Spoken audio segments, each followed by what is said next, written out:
record, you can do it. So your camera's ready, your video's ready. Here with me, we're going to see a simulation of 3 important toilets. Ecuadorian one, American one, Australian one. So everybody, if the water is in the middle, do you think the water is going to swirl? Yes or no?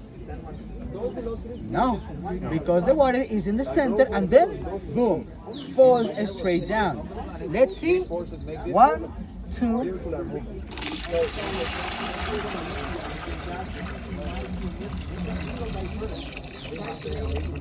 Phew!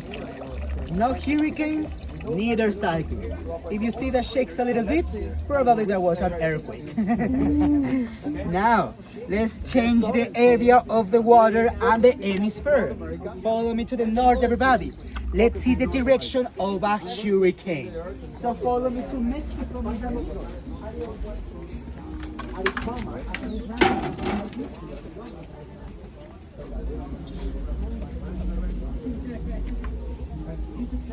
Now, a little bit closer, yeah, like this. Now, mis amigos, let's see the movement of a hurricane. And maybe you are, for example, in Cuba or Haiti, they call them as the anticyclones because they move anti-clockwise. Here is a hurricane because where we are in Mexico. See the swirling? Counterclockwise. Now everybody, let's change the hemisphere. Please follow me to Australia. Let's go to Australia, to Sydney, without a visa, without a passport. So let's go to Australia quick, mis amigos. Hello everybody, welcome to Australia. Now we're going to see with me a cyclone, or if you are in New Zealand, typhoon.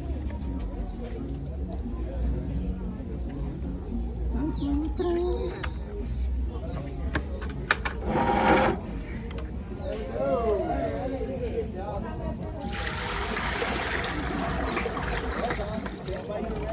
Are you ready, mis amigos?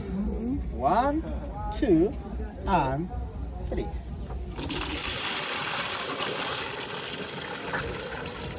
Clockwise direction. Both look similar, right? But remember, a little bit is possible to see the changing of the direction. This was not magic, everybody. It was science and physics. And did you enjoy it? Do you like it? Yeah. By the study of Coriolis, now we can see and difference very well the principal difference about a hurricane and a cyclone. It is only their directions and in which hemisphere they are. Maybe do you have questions about this study, mis amigos?